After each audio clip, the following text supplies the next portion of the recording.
ಕೃತಕ ನೆರೆಗೆ ಹೊಣೆ ಯಾರು ವಿಶೇಷ ಕಾರ್ಯಕ್ರಮಕ್ಕೆ ಸ್ವಾಗತ. ನಾನು ಹರೀಶ್ ಮುಲ್ಕಿ. ವೀಕ್ಷಕರೇ, ನೀವು ಗಮನಿಸಬಹುದು ಕರಾವಳಿ ಭಾಗದ ಕರಾವಳಿಯ ಕರ್ನಾಟಕದಲ್ಲಿ ಇದೀಗ ಕರಾವಳಿ ಭಾಗ ಒಂದಷ್ಟು ನೀರಿನಿಂದ ತತ್ತರಿಸಿದೆ ಅಂತ ಹೇಳ್ಬೋದು. ಅಬ್ಬರಿಸಿದ ವರುಣನಿಂದ ಕರಾವಳಿ ಜಲಾವೃತಗೊಂಡಿತು.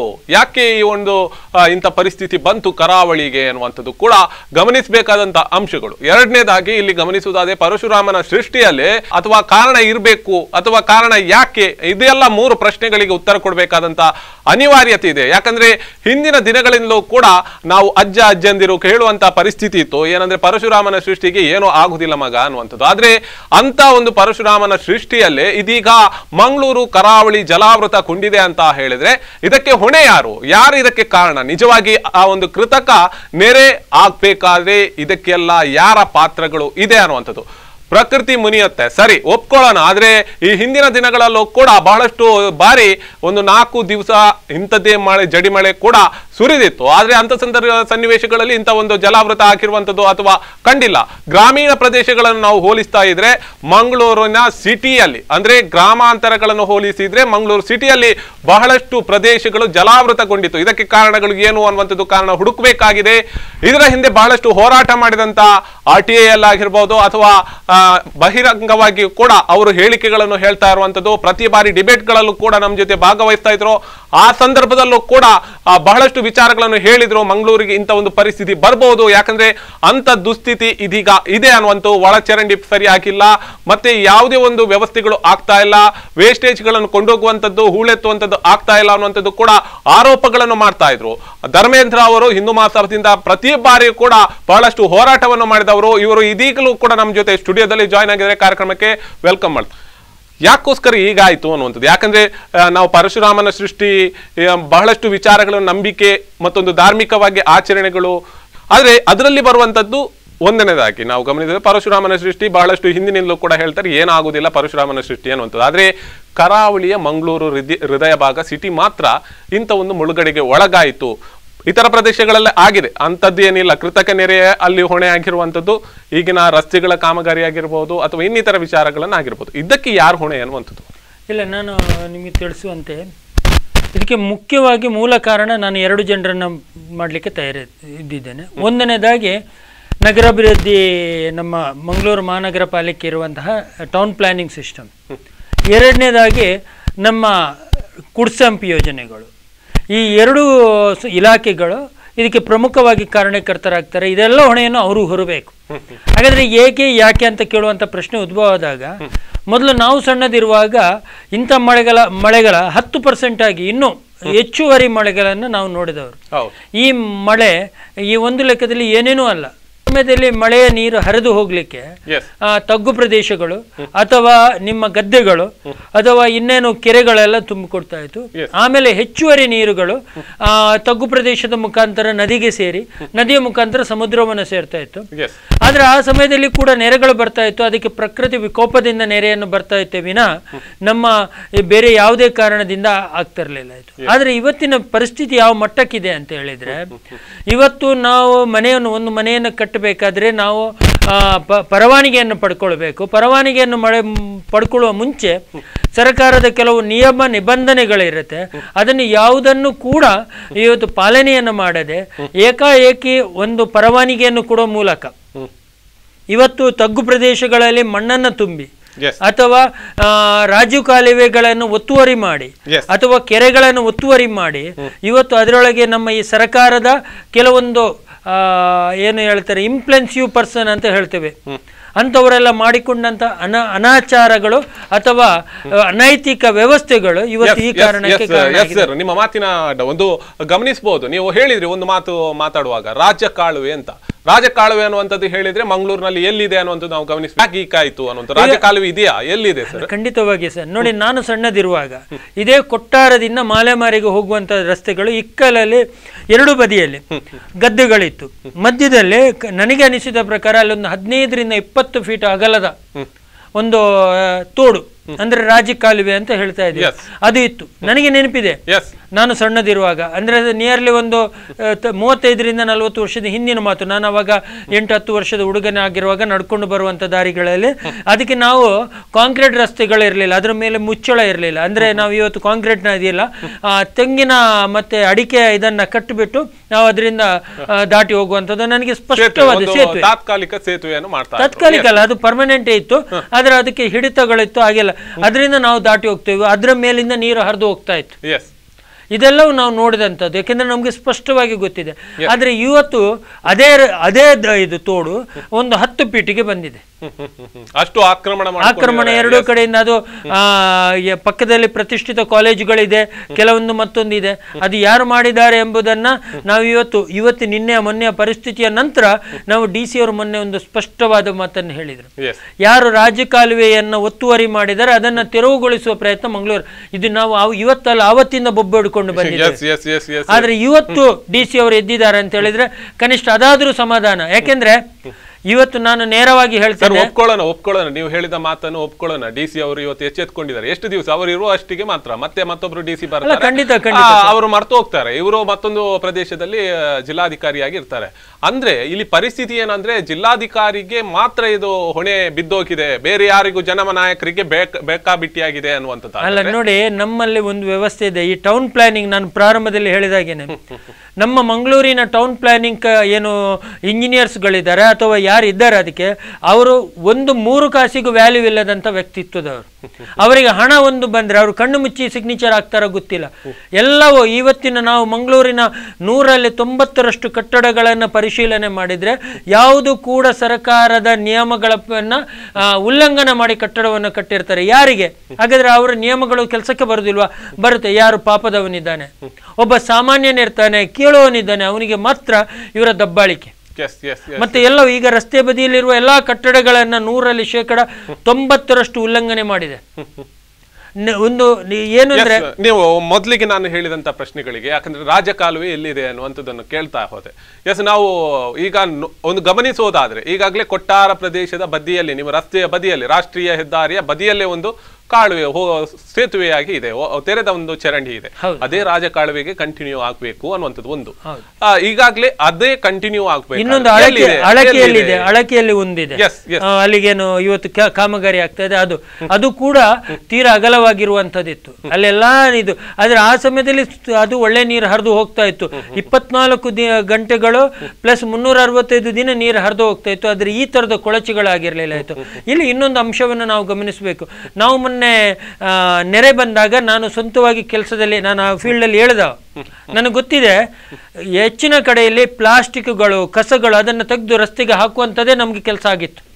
ಎಷ್ಟು ಕೋಲುಗಳನ್ನು ಹಾಕಿ ಮಕ್ಕಳನ್ನ ದಡೆ ತಲುಪಿಸುವಂಥದ್ದಾಗ್ಲಿ, ಅಥವಾ ಎಲ್ಲ ಕಡೆಯಲ್ಲಿ ನೀರುಗಳಲ್ಲಿ ನಾವು ನಡ್ಕೊಂಡು ಹೋದಾಗ ಕಾಲಿಗೆ ಪ್ಲಾಸ್ಟಿಕ್ ಆಗ್ಲಿ ಮತ್ತೊಂದು ಆಗಿ ತಗಲ್ತಾ ಇತ್ತು.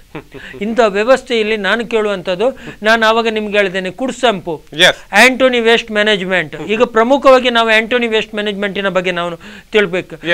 ಯಾಕಂದ್ರೆ ಕಸ ಇಲಾವರಿಯನ್ನ ಮಾಡುವಂತಹ ಜವಾಬ್ದಾರಿ ಆಂಟೋನಿ ವೇಸ್ಟ್ ಮ್ಯಾನೇಜ್ಮೆಂಟ್ ಗಿದೆ. ನಾವು ಆ ವಿಚಾರದಲ್ಲಿ ಅವರ ಇಡೀ ಕಾಮಗಾರಿ ಅಥವಾ ಅವರ ಟೆಂಡರ್, ಅವರಿಗೇನು ಟೆಂಡರ್ ಕೊಟ್ಟಿದೆ ಆ ಟೆಂಡರ್ ಸಂಪೂರ್ಣವಾಗಿ ಅದು ಒಂದು ಏನಂದ್ರೆ ಭ್ರಷ್ಟಾಚಾರದ ಕೂಪ ಆಗಿದೆ. ಅವರಿಗೆ ಕೊಟ್ಟಿರುವ ನಿಯಮದ ಪ್ರಕಾರ ಅವರು ಕಾಮಗಾರಿಗಳನ್ನು ಮಾಡ್ತಾ ಇಲ್ಲ. ಈ ವಿಷಯದಲ್ಲಿ ನಾವು ಕೋರ್ಟಿಗೆ ಸಮ ಹೋಗಿದ್ದೇವೆ.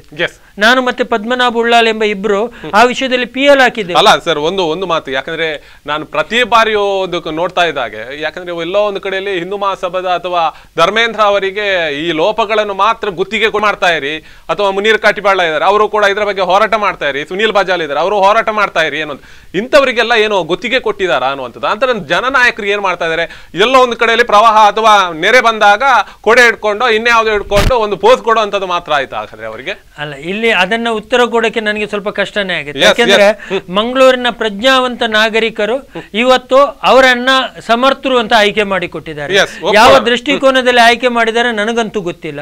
ನಾನು ಅದರ ಬಗ್ಗೆ ಚರ್ಚೆ ಕೂಡ ಮಾಡೋದಿಲ್ಲ. ಯಾಕೆಂದ್ರೆ ಫಲಿತಾಂಶ, ನಾನು ಕೂಡ ಚುನಾವಣೆ ಸ್ಪರ್ಧೆ ಮಾಡಿದವರು, ಸುನೀಲ್ ಕೂಡ ನಾನು ಯಾವತ್ತೂ ಹೇಳ್ತೇನೆ, ಒಬ್ಬ ಕ್ಯಾಡರ್ ಬೇಸ್ಡ್ ನಾಯಕತ್ವವನ್ನು ಪಡ್ಕೊಳ್ಳೋರು ಬೇಕು. ಯಾಕೆಂದ್ರೆ ಸುನೀಲ್ನ ನಾನು ನನಗೆ ನಾನು ಹಿಂದೂ ಮಹಾಸಭಾದ್ರೆ ಅವ್ರು, ನಾನು ಬಲಪಂಥೀಯ ಚಿಂತನೆಯವನಾದ್ರೆ ಅವರು ಎಡಪಂಥೀಯ ಚಿಂತನೆಯವರು. ನಮ್ಮಲ್ಲಿ ಪಕ್ಷದ ವೈಚಾರಿಕ ವಿಚಾರದಲ್ಲಿ ಅಭಿಪ್ರಾಯ ಭಿನ್ನ ಇರಬಹುದು. ಆದ್ರೆ ನಾನು ಯಾವತ್ತೂ ಹೇಳ್ತೇನೆ, ನಿಮ್ಗೆ ಗೊತ್ತಿರಬಹುದು, ನಾನು ಇದೇ ಸಭೆಯಲ್ಲಿ ಹೇಳಿದ್ದೇನೆ, ಒಬ್ಬ ಕ್ಯಾಡರ್ ಬೇಸ್ಡ್ ತಳ ಹಂತದಲ್ಲಿ ಒಬ್ಬ ಕಾರ್ಯಕರ್ತನಾಗಿ ದುಡಿದಿದ್ದೀರ, ಅದು ಸುನೀಲ್ ಕುಮಾರ್ ಅಂತ ಹೇಳ್ತಾ ಇದ್ದೆ ನಾನು. ಅದನ್ನ ನಾವು ಹೇಳ್ಬೇಕು, ಅಂತವ್ರನ್ನ ಆಯ್ಕೆ ಮಾಡಿ ಒಪ್ಕೊಳ್ಳೋಣ. ಆದ್ರೆ ಈ ಹಿಂದೆ ಹೇಳ್ತಾ ಇರುವಂತದ್ದು ಜೇರ್ಲಾಬ್ ಅವರು, ನನ್ನ ಪ್ರದೇಶಗಳನ್ನು ಬಹಳಷ್ಟು ಉತ್ತಮವಾಗಿ ಪ್ರಗತಿ ಮಾಡಿದ್ದೇನೆ, ಎಲ್ಲೋ ಕೂಡ ಹೋದ್ರೆ ಕಾಂಕ್ರೀಟೀಕರಣದ ರಸ್ತೆ ಇದೆ, ದಾರಿದೀಪ ಇದೆ, ಎಲ್ಲವನ್ನು ಬೀಗ್ತಾ ಇದ್ರು, ಹೇಳ್ತಾ ಇದ್ರು. ಏನು ಈಗ ಪರಿಸ್ಥಿತಿ ಆಯ್ತು ತಮಗೆ ಗೊತ್ತಿದೆ. ಎಲ್ಲರೂ ಕೂಡ ನೀವು ಕಮೆಂಟ್ ಅನ್ನು ನೋಡ್ತಾ ಇರಬಹುದು, ಎಲ್ಲ ವಾಟ್ಸಪ್ ಫೇಸ್ಬುಕ್ಗಳಲ್ಲಿ ನಾವು ನೋಡ್ತಾ ಗಮನಿಸೋದಾದ್ರೆ ಜೇರ್ಲಾಬ್ ಅವರು ಮಾಡಿದಂತ ಪ್ರಗತಿ ಕಾರ್ಯಗಳನ್ನು ನೋಡ್ತಾ ಇದ್ದೀರಿ ನೀವು ಅನ್ನುವಂಥದ್ದು. ಅಲ್ಲ, ನನಗೆ ಅಸಹ್ಯ ಆಗುತ್ತೆ ವಾಟ್ಸಪ್ ಅಲ್ಲಿ ಕೂತ್ಕೊಂಡು ಬರೆಯುವವರಿಗೆ. ಯಾಕೆಂದ್ರೆ ನೀವು ಎಷ್ಟು ಬೀಳಿಗೆ ಎಳೆದಿದ್ದೀರಿ ಸ್ವಾಮಿ, ನೀವು ಇಷ್ಟು ಕೆಲಸ ಮಾಡಿದ್ದೀರಿ. ವಾಟ್ಸಪ್ ಬಿಟ್ಟು ಹೊರಗೆ ಬನ್ನಿ, ವಾಸ್ತವ ಪ್ರಪಂಚ ನೋಡಿ. ಯಾಕೆಂದ್ರೆ ನಾವು ಆ ದಿವಸ ದುಡ್ದವ್ರು, ಫೀಲ್ಡ್ ಅಲ್ಲಿ ಹೇಳಿದು ದುಡ್ದವ್ರು, ಎಲ್ಲೂ ನಾವು ಟಿವಿಗೆ ಫೋಕಸ್ಗೆ ಮುಖ ಕೊಟ್ಟವರಲ್ಲ. ಯಾಕಂದ್ರೆ ನಮ್ಮ ಕರ್ತವ್ಯ ಏನಿದೆ ನಾವು ಅದನ್ನು ಮಾಡಿದ್ದೇವೆ, ತೃಪ್ತಿ ನಮಗಿದೆ, ಅದು ಬಿಟ್ಟಾಕೋಣ. ಅದ್ರ ವಿಚಾರ ಏನಿದೆ, ಇವತ್ತು ವಾಟ್ಸಪ್ ಅಲ್ಲಿ ಕೂತ್ಕೊಂಡು, ಟ್ವಿಟ್ಟರ್ ಅಲ್ಲಿ ಕೂತ್ಕೊಂಡು ಅಥವಾ ಫೇಸ್ಬುಕ್ ಅಲ್ಲಿ ಕಮೆಂಟ್ಸ್ ಹಾಕುವವರಿಗೆ ಇದು ಯಾವುದು ಗೊತ್ತಾಗುದಿಲ್ಲ. ನಿಜವಾದ ವಿಚಾರಗಳೇ ಬೇರೆ ಇದೆ. ನಾನು ಕೇಳುವಂಥದ್ದು ನೋಡಿ, ನಾನೊಂದು RTI ಹಾಕಿದ್ದೇನೆ ಮಹಾನಗರ ಪಾಲಿಕೆ ಇದ್ರೊಳಗೆ. ನಾನು ಇವತ್ತು ಕೂಡ ಅದನ್ನು ಸ್ಪಷ್ಟವಾಗಿ ಹೇಳ್ತೇನೆ ನೋಡಿ. ನಾನು ಒಂದು ಟೆಕ್ನಿಕಲ್ ಪರ್ಸನ್ ಆಗಿ ನಾನೊಂದು ಮನೆಯನ್ನು ಕಟ್ಟಬೇಕಾದ್ರೆ ನಾನು ಮಣ್ಣಿನ ಸಾಂದ್ರತೆ ಅಂದ್ರೆ ಅದರ ಗುಣಮಟ್ಟವನ್ನು ಪರೀಕ್ಷೆ ಮಾಡಿಕೊಂಡು ನಾವು ಮನೆಗೆ ಇಂಥದ್ದೇ ಹಾಕಬೇಕು, ಹೀಗೇನೆ ಮಾಡಬೇಕು. ಒಂದು 20 ರಿಂದ ಒಂದು 50 ಲಕ್ಷದ ಮನೆ ಇರ್ಬೋದು. ಆದ್ರೆ ಇವತ್ತು ಕೋಟಿ ಗಟ್ಟಲೆ, ಅಂದ್ರೆ 100, 200, 300, 700 ಕೋಟಿವರೆಗೆ ರಸ್ತೆ ನಿರ್ಮಾಣ ಆಗಿದೆ. ರಸ್ತೆ ನಿರ್ಮಾಣದ ಬಗ್ಗೆ ನನಗೊಂದು ಬ್ಲೂ ಪ್ರಿಂಟ್ ಕೊಡಿ, ನೀವು ಅದ್ರ ತಗೊಂಡರ ಪೂರ್ವಭಾವಿ ತಯಾರಿಯ ಬಗ್ಗೆ ನನಗೆ ಬ್ಲೂ ಪ್ರಿಂಟ್ ಕೊಡಿ ಅಂತ ಮಹಾನಗರ ಪಾಲಿಕೆಗೆ ನಾನೊಂದು RTI ಹಾಕಿದೆ. ನನಗೆ ಬಂತು, ನಮ್ಮಲ್ಲಿ ಯಾವುದೇ ಆ ತರದ ಬ್ಲೂ ಪ್ರಿಂಟ್ಗಳೇ ಇಲ್ಲ.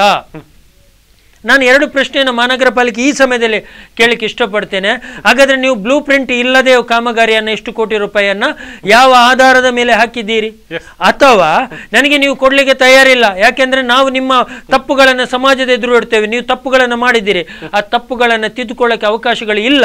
ಆದ್ರಿಂದ ನೀವು, ಯಾಕೆಂದ್ರೆ ನಾನೊಂದು ಕೇಳೋದು ನೋಡಿ, ಚರಂಡಿ, ಈಗ ನಾನು ಅದಕ್ಕೆ ಲಿಂಕ್ ಮಾಡ್ತೇನೆ ಮೊನ್ನೆ ಆಗಿರೋ ಸಮಸ್ಯೆಗೆ. ನೋಡಿ, ಚರಂಡಿಗಳು, ಆ ಚರಂಡಿಗಳ ವ್ಯವಸ್ಥೆಗಳು ತೀರಾ ಕಳಪೆ ಕಾಮಗಾರಿಯಲ್ಲಿ ಕೂಡಿದೆ. ಅದು ಲಿಂಕ್ ಕುಡ್ಸಂಪಿಗೆ ಬರುತ್ತೆ, ಅದರ ರಸ್ತೆಗಳು ಬರುತ್ತೆ. ಆ ಚರಂಡಿಗಳಲ್ಲಿ ಕಸಗಳು ತುಂಬಿಕೊಂಡು ಆಂಟೋನಿ ವೇಸ್ಟ್ ಮ್ಯಾನೇಜ್ಮೆಂಟಿನವರು ಕಸವನ್ನ ಸರಿಯಾದ ಇಳುವರಿ ಮಾಡದೆ ಅದು ಚರಂಡಿಗಳಲ್ಲಿ ಹರಿದು ಬಿಟ್ಟು ಇಡೀ ರಸ್ತೆಗಳಲ್ಲಿ ಮೊನ್ನೆ ಇದಕ್ಕೆ ಒಂದು ಕಾರಣ ಅದು ಕೂಡ ಆಗಿದೆ.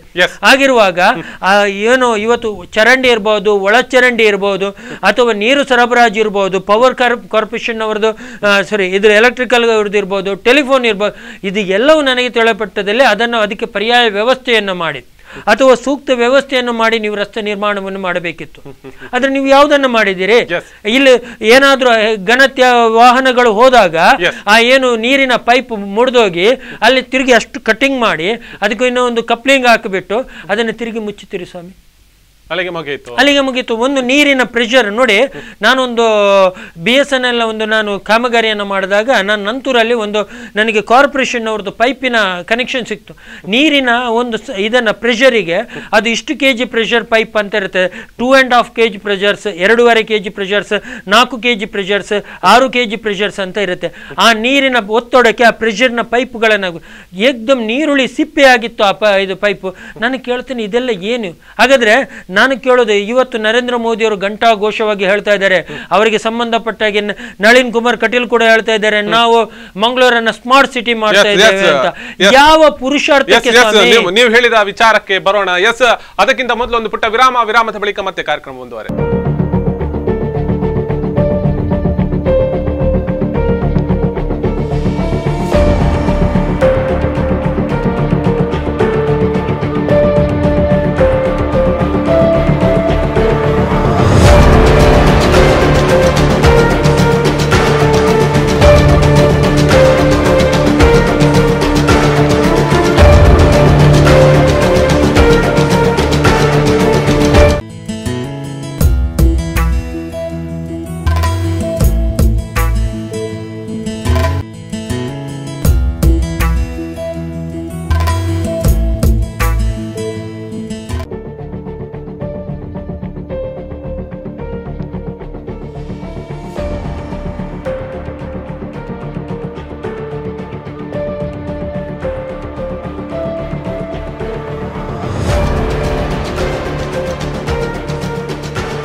ಕೃತಕ ನೆರೆಗೆ ಯಾರು ಹೊಣೆ ವಿಶೇಷ ಕಾರ್ಯಕ್ರಮಕ್ಕೆ ಮತ್ತೊಮ್ಮೆ ಸ್ವಾಗತ.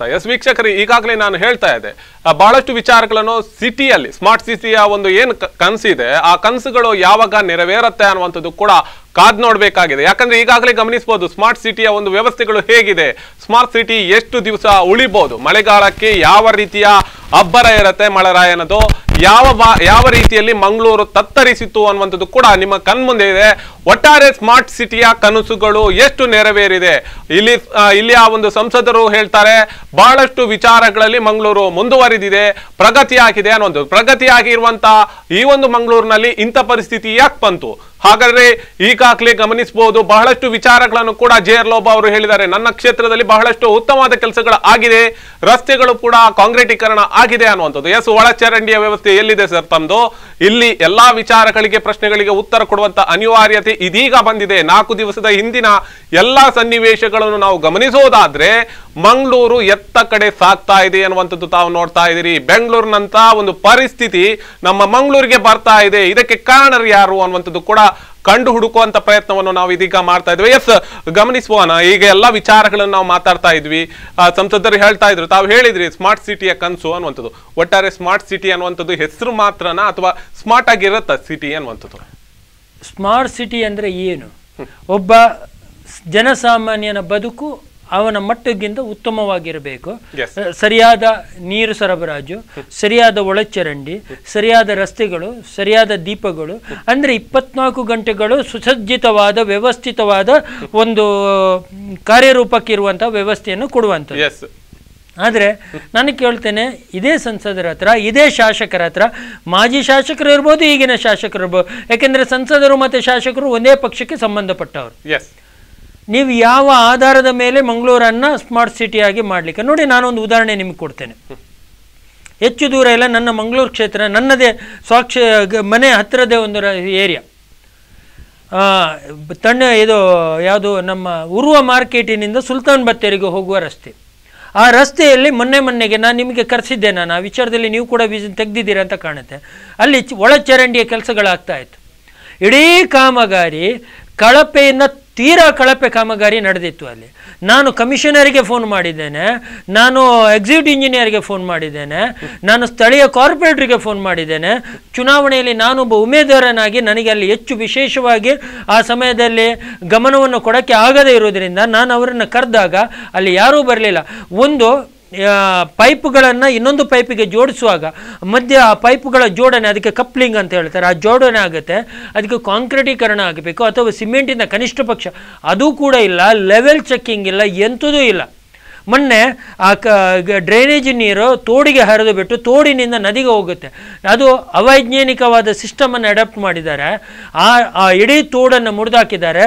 ಈಗ ಮೊನ್ನೆ ಆ ತೋಡಿನ ನೀರು ರಿಟರ್ನ್ ಹೊಡಿತದೆ ಸ್ವಾಮಿ, ಅದನ್ನು ನೋಡಿ ಮುಂದೆ ಮಂಗಳೂರಲ್ಲಿ ನೆರೆ ಬಂದಾಗ ಅದು ಇನ್ನೊಂದು ಸಮಸ್ಯೆ ಆಗುತ್ತೆ ಅಂತ ಹೇಳಿದಾಗ ಆ 2 ಪೈಪುಗಳ ಮಧ್ಯದಲ್ಲಿ ಇದನ್ನು ಕಟ್ ಮಾಡಿ 2 ಕಾಂಕ್ರೀಟನ್ನು ತುಂಬಿ ಅದನ್ನಲ್ಲಿ ಆ ಚರಂಡಿಯ ವ್ಯವಸ್ಥೆ, ಅಲ್ಲಿಂದ ಬರುವ ನೀರು ಮತ್ತು ಇಲ್ಲಿಂದ ಹೋಗುವ ನೀರುಗಳ ಮಧ್ಯದಲ್ಲೇ ತಡೆಯನ್ನು ಮಾಡಿ, ಏನಂದರೆ ಅದಕ್ಕೆ ಕಾಮಗಾರಿಗೆ ಅರ್ಥವೇ ಇಲ್ಲದ ರೀತಿಯಲ್ಲಿ ಕಾಮಗಾರಿ ಮಾಡಿ ಅಲ್ಲಿ ರಸ್ತೆಯನ್ನು ನಿರ್ಮಾಣ ಮಾಡಿದ್ದಾರೆ. ನಾನು ಕೇಳ್ತೇನೆ, ಇದೆಲ್ಲ ಏನು? ಆದ್ರೆ ಲೋಕಲ್ ಆಗಿ ಒಂದೇ ಒಬ್ಬ ವ್ಯಕ್ತಿ ಮಾತಾಡೋರಿಲ್ಲ. ಅಲ್ಲಿ ಆಯ್ಕೆ ಆಗಿರುವಂತ ಜನಪ್ರತಿನಿಧಿ ಕೂಡ ಆ ಕ್ಷೇತ್ರಕ್ಕೆ ಗಮನವನ್ನು ಕೊಟ್ಟಿಲ್ಲ. ಇದೆಲ್ಲವನ್ನು ನಾವು ನೋಡಿದಾಗ ಏಕೆ ನಾವು ಬಬ್ಬೊಡಿಲಿಕ್ಕೆ ಇರುವವೇ ಅದು ಪ್ರಶ್ನೆ ಆದಾಗ ಸಾಯಲಿ ಬಿಡಿ, ನಮಗೇನಾಗಬೇಕಿದೆ ಆ ಪ್ರಶ್ನೆ ಆಗುತ್ತೆ. ನಾನು ಹೇಳೋದು ಮಂಗಳೂರು, ಯಾಕೆಂದರೆ ಅದು ಅಲ್ಲಿ ಸುಲ್ತಾನ್ ಬತ್ತೇರಿಯಲ್ಲಿ ಅಲ್ಲಿ ಒಂದು ಬತ್ತೇರಿ ಇದೆ, ಜನಗಳು 24 ಗಂಟೆ ಪ್ರವಾಸಿ ತಾಣವಾಗಿರುವಂಥ ಕ್ಷೇತ್ರ. ಅಲ್ಲಿ ಈ ತರ ಆದ್ರೆ ಇನ್ನು ಬೇರೆ ಕಡೆ ಹೇಗಿರ್ಬೋದು? ಒಂದು ರಸ್ತೆ ನಿರ್ಮಾಣಗಳನ್ನು ಮಾಡುವಾಗ ಆ 2 ಕಡೆಯಲ್ಲಿ ನಾವು ಹೃದಯ ಭಾಗದಲ್ಲಿರುವಂತ ಮಂಗಳೂರನ್ನೇ ಇಂಥ ಸ್ಥಿತಿಯಲ್ಲಿ ಇದೆ ಅಂತ ಹೇಳಿದ್ರೆ ಗ್ರಾಮೀಣ ಪ್ರದೇಶದ ಅವಸ್ಥೆ ಏನು, ಸ್ಥಿತಿ ಏನೋ. ಆದ್ರೆ ಇದಕ್ಕೆ ಹೋಲಿಸಿದ್ರೆ ಗ್ರಾಮೀಣ ಭಾಗ ಎಷ್ಟೋ ಮಟ್ಟಿಗೆ ಒಳ್ಳೆಯದಿದೆ, ಹಾಗೇನೆ ಇರ್ಲಿ ಅಂತ ಅನಿಸ್ತಾ ಇದೆ. ಯಾಕಂದ್ರೆ ಇಂಥ ಸ್ಥಿತಿ ಬರೋದು ಬೇಡ. ಬೆಂಗಳೂರಿನಲ್ಲಿ ನಾವು ಹೇಳ್ತೇವೆ ಒಂದು ದಿವಸದ ಒಂದು ಅರ್ಧ ಗಂಟೆ 1 ಗಂಟೆ ತಾಸು ಮಳೆ ಬಂದಾಗ ಎಲ್ಲ ಹೊಳ್ಳ ಅಲ್ಲಿ ತೋಡುಗಳು ಎಲ್ಲ ತುಂಬಿ ಮನೆಗೆ ಹೋಗುತ್ತೆ ಅನ್ನುವಂಥದ್ದು. ಆದ್ರೆ ಅಂತ ಸ್ಥಿತಿ ಈಗ ಮಂಗಳೂರಿನಲ್ಲಿ ಶುರು ಆಗಿದೆ ಅಂತ ಹೇಳ್ಬೋದು. ಇದಕ್ಕೆ ಡಿಸಿ ಅವರು ಮತ್ತೆ ಸಂಬಂಧಪಟ್ಟ ಇಲಾಖೆಯವರು ಹೇಳಿದ್ರು, ಸಮುದ್ರದ ನೀರು ಉಬ್ಬರದಲ್ಲಿತ್ತು, ಅದು ನದಿ ಈ ವೇಸ್ಟ್ ನೀರು ಅದಕ್ಕೆ ಹೋಗ್ಲಿಕ್ಕೆ ಪ್ರವೇಶ ಮಾಡ್ಲಿಕ್ಕೆ ಬಿಡ್ತಿರ್ಲಿಲ್ಲ, ಆದ್ರಿಂದ ಈ ತರ ಆಯ್ತು ಅಂತ.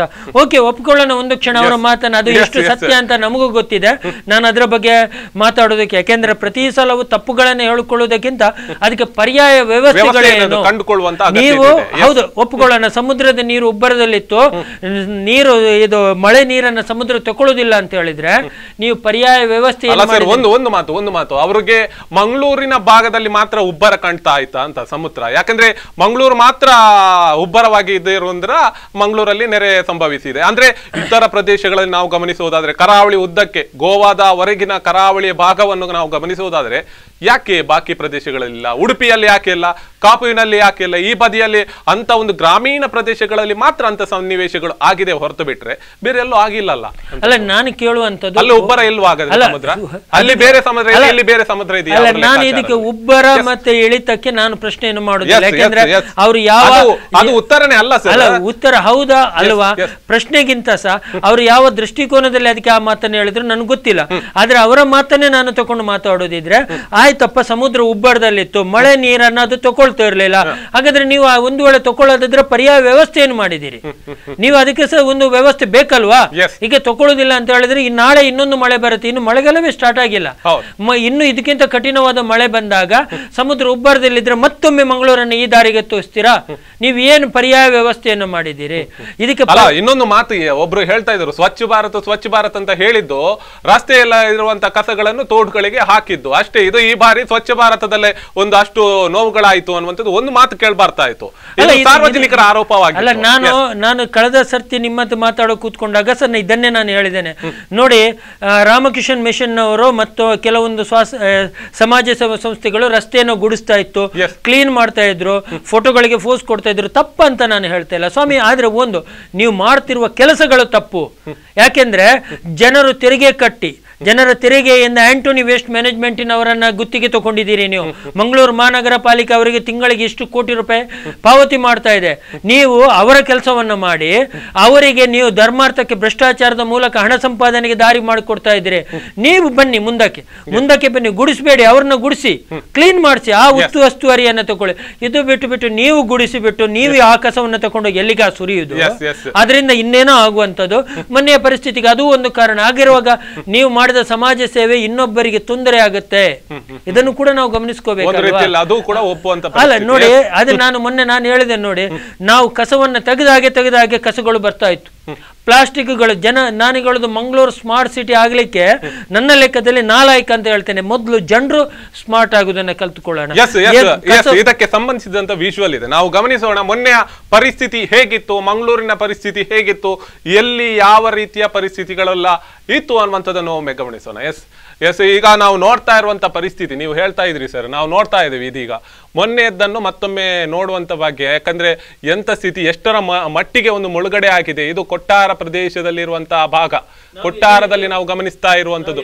ಶಾಲಾ ಮಕ್ಕಳು ನೋಡಿ, ನೀವು ನೋಡ್ತಾ ಇದ್ದೀರಿ, ನೋಡಿ ಕೊಡೆಯ ಆ ಒಂದು ಹಿಡ್ಕೊಂಡು ಹೋಗುವಂತದ್ದು, ಆ ದಾಟುವಂತದ್ದು. ಎಲ್ಲಿದ್ದಾರೆ ಸರ್ ಇವ್ರೀಗ? ಎಲ್ಲಿದ್ದಾರೆ? ಇಂಥ ಪರಿಸ್ಥಿತಿಗೆ ಯಾರು ಹೊಣೆ ಅಂತ?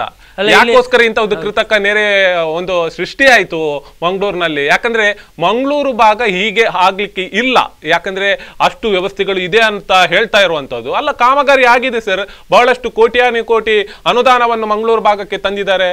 ಯಾಕೆ ಹೀಗಾಯ್ತು ಹಾಗಾದ್ರೆ? ಅಲ್ಲ, ಇದೇ ಪ್ರಶ್ನೆ ಇರುವಂತದ್ದು. ಯಾಕೆಂದ್ರೆ ಕೋಟ್ಯಾಂತರ ರೂಪಾಯಿ ಈ ಹಣ ಎಲ್ಲಿ ಹೋಗಿದೆ ಅಂತ ಹೇಳಿಬಿಟ್ಟು ಒಂದು ಸಲ ತನಿಖೆಗೆ ನಾವು ಒಳಪಡಿಸಬೇಕು. ಯಾರ ಜೇಬ್ ಸೇರಿದೆ, ಎಲ್ಲಿ ಅನುಷ್ಠಾನ ಆಗಿದೆ ಅನ್ನುವಂಥದ್ದು. 10%, 4% ಅಂತ ಹೇಳ್ಕೊಂಡು ಎಲ್ಲ ಒಂದ್ ಕಡೆಯಲ್ಲಿ ಹಣ ಲೂಟಿ ಮಾಡಿದ್ರೆ ಆಯ್ತು. ಹಾಗಾದ್ರೆ ಸರಿಯಾದ ವ್ಯವಸ್ಥೆಗಳು ಆಗ್ತಾ ಇಲ್ಲ. ಇನ್ನೊಂದು ಮುಖ್ಯವಾಗಿ ನಾವು ಗಮನಿಸಬೇಕು, ಸಣ್ಣ ಮಕ್ಕಳು ನೋಡಿ, ಅಲ್ಲಿ ದೊಡ್ಡ ಏನು ಈಗ ಬಸ್ ಹೋಗ್ತಾ ಇದೆ, ಆ ಹೋಟ್ಲ್ ಏನಿದೆ ಅದರ ಪಕ್ಕದಲ್ಲಿ ದೊಡ್ಡ ಚರಂಡಿ ಇದೆ. ನೋಡಿ ಅದನ್ನು ಗಮನಿಸ್ಕೊಳ್ಬೇಕು ನೋಡಿ. ಅದು ಎಲ್ಲಿ ಕಾಣಿಸ್ತಾ ಇದೆ ಸರ್? ಯಾರಿಗೂ ಕಾಣಿಸ್ತಾ ಇಲ್ಲ ನೋಡಿ. ಆ ಮಕ್ಕಳು ಆ ಪರಿಸ್ಥಿತಿ ಅವುಗಳಿಗೆ ಮೋಜಾಗಿದೆ, ಒಂದ್ ಕಡೆಯಲ್ಲಿ ಪರಿಸ್ಥಿತಿ ಮೋಜಾಗಿದೆ. ಆದ್ರೆ ಎಲ್ಲರೂ ಮಾಡುವಂತದ್ದು ಅದೇ. ಆದ್ರೆ ಮಕ್ಕಳನ್ನು ಸೇಫ್ ಆಗಿ ಮನೆಗೆ ತಲುಪಿಸುವಂತ ಜವಾಬ್ದಾರಿ ಕೂಡ ಎಲ್ರಿಗೆ ಇದೆ. ಸ್ವಯಂ ಸೇವಕರು ಅವರಿಗೆ ಹ್ಯಾಟ್ಸ್ ಆಫ್ ಮಾಡ್ಬೇಕು. ರಿಯಲ್ ಆಗಿ ಬಹಳಷ್ಟು ಜನರು ಎಲ್ಲಿ ಅಗ್ನಿಶಾಮಕ ದಳವನ್ನು ನಾವು ಕಾಯ್ತಾ ಕೂತ್ರೆ ಒಂದು 4-5 ಅಂತ ಡಿವಿಷನ್ಗಳೇ ಇದೆ. ಹೊರತು ಬಿಟ್ರೆ ಪ್ರತಿಯೊಬ್ರು ಯುವಕರು ಎಲ್ಲರೂ ಜಾತಿ ಭೇದವನ್ನು ಮರೆತುಕೊಂಡು ಎಲ್ಲರೂ ಕೂಡ ಆ ಒಂದು ಸಹಾಯದ ವ್ಯವಸ್ಥೆಗಳನ್ನು ಕೂಡ ಮಾಡಿರುವಂತ ನೆನಪಿಸಬೇಕು, ಎಲ್ಲರನ್ನು ನೆನಪಿಸಬೇಕು. ಅಂತ ಹುಡುಗರನ್ನು ಎಲ್ಲರನ್ನು ಕೂಡ ನೆನಪಿಸುವಂತ ಅಗತ್ಯತೆ ಕೂಡ ಇದೆ. ಯಾಕಂದ್ರೆ ಇವತ್ತು ಮಳೆಗಾಲ ಅನ್ನುವಂಥದ್ದು ಶುರುವೇ ಆಗಿಲ್ಲ. ಏನು ಇವತ್ತು ಎಂಟ್ರಿ ಆಗಲಿಲ್ಲ, ಕರಾವಳಿಗೆ ಎಂಟ್ರಿ ಆಗಿಲ್ಲ. ಆ ಸಂದರ್ಭದಲ್ಲಿ ಇಂಥ ಒಂದು ಪ್ರಕೃತಿಯ ಒಂದು ವಿಕೋಪ ಅಂತ ಹೇಳ್ತಾರೆ. ಇಂಥ ಒಂದು ಮಳೆಯನ್ನೇ ಸಹಿಸಿಕೊಳ್ಳಿಕ್ ಆಗ್ಲಿಲ್ಲ ಅಂದ್ರೆ ಮುಂದಿನ ಮಳೆಗಾಲ ಹೇಗಾಗುತ್ತೆ? 2 ತಿಂಗಳಿದೆ, 2 ತಿಂಗಳಲ್ಲಿ ಜಡಿ ಮಳೆ ಇರುತ್ತೆ. ಅದು ನಿಮ್ಗೆ ಗೊತ್ತಿದೆ ಹೇಗಿದೆ. ಕರಾವಳಿ ಭಾಗದ ಒಂದು ಮಳೆಯನ್ನು ಗಮನಿಸಿದ್ರೆ ಇತರ ಜಿಲ್ಲೆಗಳನ್ನು ಹೋಲಿಸಿದ್ರೆ ಶಿವಮೊಗ್ಗ ಆಗಿರ್ಬೋದು, ಚಿಕ್ಕಮಗಳೂರು, ಆ ಪರಿಸರದ ಒಂದು ಮಳೆಗಾಲವನ್ನು ಪರಿಸ್ಥಿತಿ ನೋಡಿದ್ರೆ ಬಹಳಷ್ಟು ಡಿಫ್ರೆಂಟ್ ಆಗಿದೆ ಅಲ್ಲಿಗೂ ಇಲ್ಲಿಗೂ ಅನ್ನುವಂಥದ್ದು. ಅಲ್ಲ, ಇಲ್ಲಿ ನಾನು ಅದನ್ನೇ ಹೇಳುವಂಥದ್ದು ನೋಡಿ. ಮಂಗಳೂರು ಮಹಾನಗರ ಪಾಲಿಕೆಯಲ್ಲಿ ಏನು ಟೌನ್ ಪ್ಲಾನಿಂಗ್ ಸೆಕ್ಷನ್ ಇದೆ, ಇವರ ಕೊಟ್ಟು ತಗೊಳ್ಳುವ ಅಂತ ಲಂಚಬಾಕತನದಿಂದಾಗಲೇ ಇದಕ್ಕೆ ಮನೆಯನ್ನು ಕಟ್ಟಬೇಕಾದ್ರೆ ಅದಕ್ಕೆ ಪರವಾನಗಿಯನ್ನು ಕೊಡುವಾಗ ಕೆಲವೊಂದು ನಿಯಮಾವಳಿಗಳಿದೆ. ಆ ನಿಯಮಾವಳಿಗಳ ಒಂದು ಅಂಶವನ್ನು ಇಲ್ಲಿ ಪಾಲನೆಯನ್ನು ಮಾಡಿಲ್ಲ ಅಂತ ನಾನು ಧೈರ್ಯದಲ್ಲಿ ಹೇಳಬಲ್ಲೆ. ಇವ್ರಿಗೆ ತಾಕತ್ತಿದ್ರೆ ಬಂದು ಮಾತಾಡ್ಲಿ, ನೋಡುವ ನಾನು ತೋರಿಸ್ತೇನೆ ಇವ್ರಿಗೆ ಏನಾಗಿದೆ ಅಂತ ಹೇಳ್ಬಿಟ್ಟು. ಎಲ್ಲಿದೆ ಚರಂಡಿ, ಎಲ್ಲಿದೆ ನೀರು ಹರಿದು ಹೋಗ್ಲಿಕ್ಕೆ? ಒಂದು ಮನೆಯನ್ನು ಕಟ್ಟಬೇಕಾದ್ರೆ ಮನೆಗೆ ಪರವಾನಗಿಯನ್ನು ಕೊಡುವಾಗ ಅಥವಾ ಒಂದು ಮೂಡ ಮಹಾನಗರ ಪಾಲಿಕೆಯಲ್ಲಿ ಮೂಡ ಅಂದ್ರೆ ಇದು ನಮ್ಮ ನಗರಾಭಿವೃದ್ಧಿ ಇಲಾಖೆ ಅಲ್ಲೇ ಒಂದು ಲೇಔಟ್ ಅನ್ನು ಮಾಡುವಾಗ ಅದಕ್ಕೆ ಚರಂಡಿಗಳ ವ್ಯವಸ್ಥೆಯನ್ನು ಇಡಬೇಕು, ಮತ್ತೊಂದು ಮಗದೊಂದು ಎಲ್ಲ ಇದೆ. ಆದ್ರೆ ಅದು ಯಾವುದಾದ್ರೂ ಇದೆ ಇವತ್ತು ಮಂಗಳೂರು ಮಹಾನಗರ ಪಾಲಿಕೆ ವ್ಯಾಪ್ತಿಯಲ್ಲಿ ಬರುವಂತಹ ಟೌನ್ ಪ್ಲಾನಿಂಗ್ ಅಲ್ಲಿ? ಅದಕ್ಕೆ ಎಷ್ಟು ಕಡೆಯಲ್ಲಿ ಅಂತ ವ್ಯವಸ್ಥೆಯನ್ನು ಮಾಡಿದ್ದಾರೆ. ನೀರು ಸರಾಗುವರಿದ ಇವರಿಗೆ ಮಳೆ ಬರುವಂತ ಯೋಜನೆಗಳೇ ಆಲೋಚನೆಗಳೇ ಇಲ್ಲ ಸರ್. ಖಾಲಿ ಸ್ಮಾರ್ಟ್ ಆದ್ರೆ ಆಯ್ತು, ಸಿಟಿ ಕಾಂಕ್ರೀಟೀಕರಣ ಆದ್ರೆ ಆಯ್ತು, ಇಂಟರ್ಲಾಕ್ ಹಾಕಿದ್ರೆ ಆಯ್ತು. ಎಲ್ಲೋ ಕೂಡ ಮರ ಇಲ್ಲದೆ, ತರಗೆಲೆ ಬೀಳದೆ, ಕಸ ಇಲ್ಲದೆ ಬದುಕುವಂತ ವ್ಯವಸ್ಥೆಗಳಾಗಬೇಕು ನಮ್ಗೆ. ಹಾಗಾದ್ರೆ ಎಲ್ಲಾ ಮರಗಳನ್ನ ಕಡ್ದು ಹಾಕಿಬಿಟ್ಟು ಆಗಿದೆಲ್ಲ, ಇನ್ನು ಎಷ್ಟು ಬಾಕಿ ಇದೆ? ವೆಲೆನ್ಸಿಯಾ ಪ್ರದೇಶಗಳಲ್ಲಿ ಬಹಳಷ್ಟು ಬೃಹತ್ ಆಕಾರದ ಮರಗಳೇ ಇವತ್ತು ಧರೆಗುಳಿದಿರುವಂತದ್ದು. ವೆಲೆನ್ಸಿಯಾದಲ್ಲಿ ಎಲ್ಲೂ ಹುಡುಕಿದ್ರು ನೆರಳಿಲ್ಲ. ಈಗ ನೀವು ಗಮನಿಸಬಹುದು ಕಾಂಕ್ರೀಟೀಕರಣದ ಅಷ್ಟು ರಸ್ತೆಗಳಿದೆ, ಕೂಡ ಜಲಾವೃತ ಆಗಿದೆ ಈ ಬಾರಿ. ಅಲ್ಲ, ಕಾಂಕ್ರೀಟೀಕರಣ ನಾನು ಅದನ್ನೇ ಹೇಳುವಂತದ್ದು. ನಮ್ಗೆ ಫುಟ್ಪಾತ್ ಇಲ್ಲ, ಒಳಚರಂಡಿ ವ್ಯವಸ್ಥೆ ಸರಿ ಇಲ್ಲ. ಇದೆಲ್ಲ ನೋಡಿ, ಮಳೆಯ ನೀರು ಹರಿದು ಹೋಗ್ಲಿಕ್ಕೆ ಸರಿಯಾದ ವ್ಯವಸ್ಥೆಗಳನ್ನು ಮಾಡದೆ ಹೋದ್ರೆ ಇದಕ್ಕೆಲ್ಲ ಕಾರಣ ಆಗುತ್ತೆ. ನಾನು ಅವತ್ತಿಂದ ಅದನ್ನೇ ಬೊಬ್ಬೆ ಹೊಡೆಯುವಂಥದ್ದು. ಇಡೀ ಕುಡ್ಸಂಪು ಹಗರಣವನ್ನ ಬಯಲಿಗೆ ಎಳೆದ್ರೆ ಎಲ್ಲೆಲ್ಲ ಆಗಬೇಕಿತ್ತು ಕೆಲಸಗಳು ಅಲ್ಲಿ ಆಗದೆ ಆ ಹಣ ಎಲ್ಲಿ ಹೋಗಿದೆ ಅದನ್ನ ತನಿಖೆ ಮಾಡಿ. ಇಚ್ಛಾಶಕ್ತಿ ಇಲ್ಲ ಸರ್, ಯಾರಿಗೆ ಆಗತ್ತೆ? ಅದು ಮಾಡೋದೇ ಇಲ್ಲ. ನನ್ ಬುಡಕ್ಕೆ ಬರುತ್ತೆ, ಅದಕ್ಕೆ ಮಾಡಲ್ಲ ಯಾರು. ಅಲ್ಲ, ನಾನು ಅದನ್ನೇ ಹೇಳುವಂತದ್ದು. ಇವತ್ತು ಬಿಜೆಪಿ ಅವರು ಹೇಳ್ತಾರೆ ಕುಡ್ಸಂಪಿನ ಬಗ್ಗೆ. ನಾನು ಸ್ವಾಮಿ, ನೀವು ಕೂಡ ವಿರೋಧ ಪಕ್ಷದಲ್ಲಿ ಇದ್ರಲ್ಲ, ನೀವೇನ್ ಮಾಡಿದ್ದೀರಿ?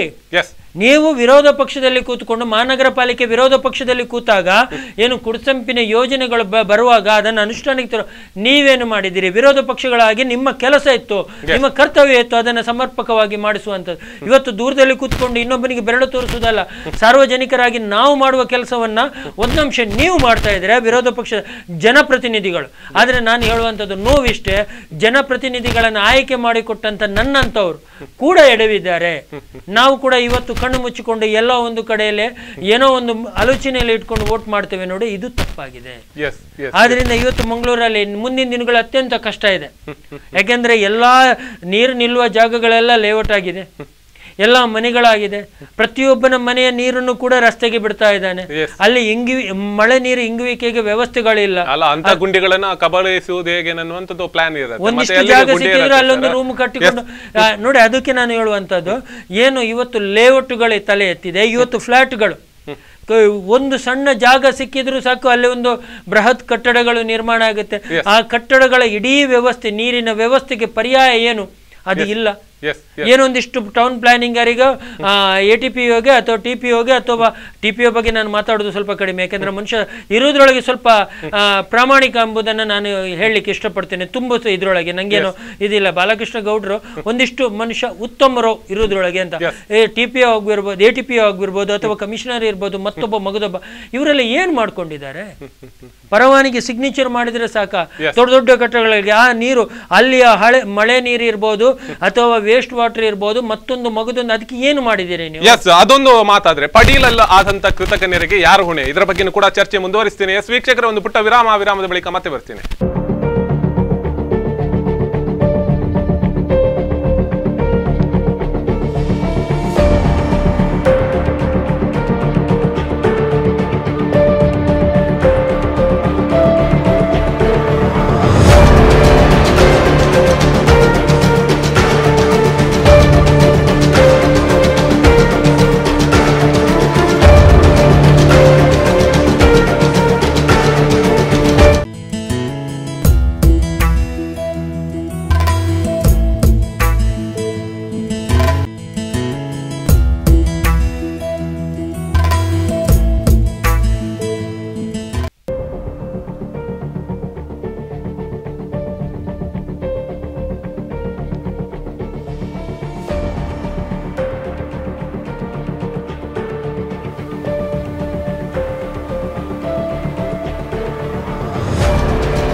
ಕೃತಕ ನೆರೆಗೆ ಹೊಣೆ ಯಾರು ವಿಶೇಷ ಕಾರ್ಯಕ್ರಮಕ್ಕೆ ಮತ್ತೊಮ್ಮೆ ಸ್ವಾಗತ. ಎಸ್ ವೀಕ್ಷಕರೇ, ನಾವು ಗಮನಿಸ್ತಾ ಇದ್ದಾಗೇನೆ ಇದೀಗ ಪಡೀಲು ಪ್ರದೇಶದಲ್ಲೂ ಕೂಡ ರಾಷ್ಟ್ರೀಯ ಹೆದ್ದಾರಿಯ ಒಂದು ಕಾಮಗಾರಿ ನಡೀತಾ ಇತ್ತು.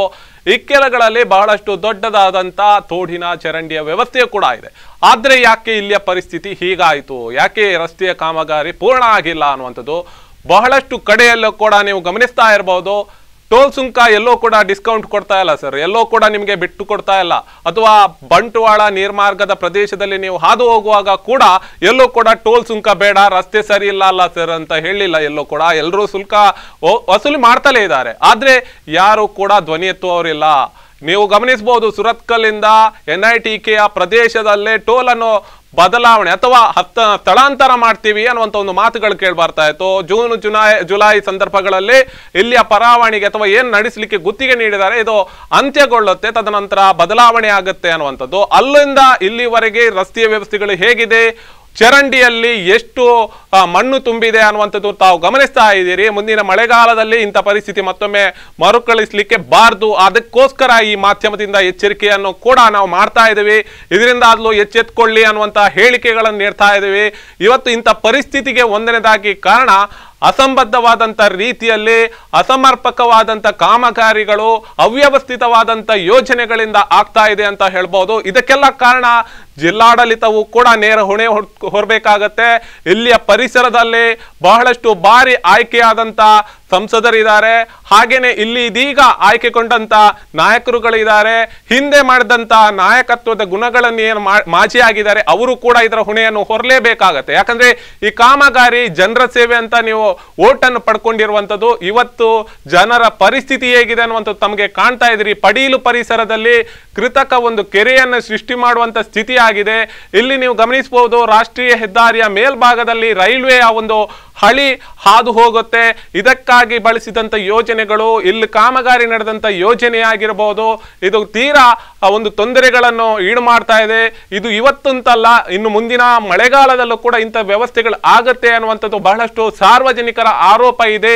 ಇದಕ್ಕೆ ಯಾವ ರೀತಿಯ ಒಂದು ಪೂರ್ಣ ವಿರಾಮ ಇಡ್ಲಿಕ್ಕೆ ಸಾಧ್ಯತೆ ಇದೆ, ಅಂದ್ರೆ ಯಾವ ರೀತಿಯ ಒಂದು ಪರ್ಯಾಯ ಅಲ್ಲ ಶಾಶ್ವತ ಪರಿಹಾರವನ್ನು ಹುಡುಕ್ತಾರ ಅನ್ನುವಂಥದ್ದು ಕೂಡ ಪ್ರಶ್ನೆ ಇರುವಂಥದ್ದು. ಎಸ್, ಇದರ ಬಗ್ಗೆ ತಾವೇನು ಹೇಳ್ತೀರಿ ಸರ್?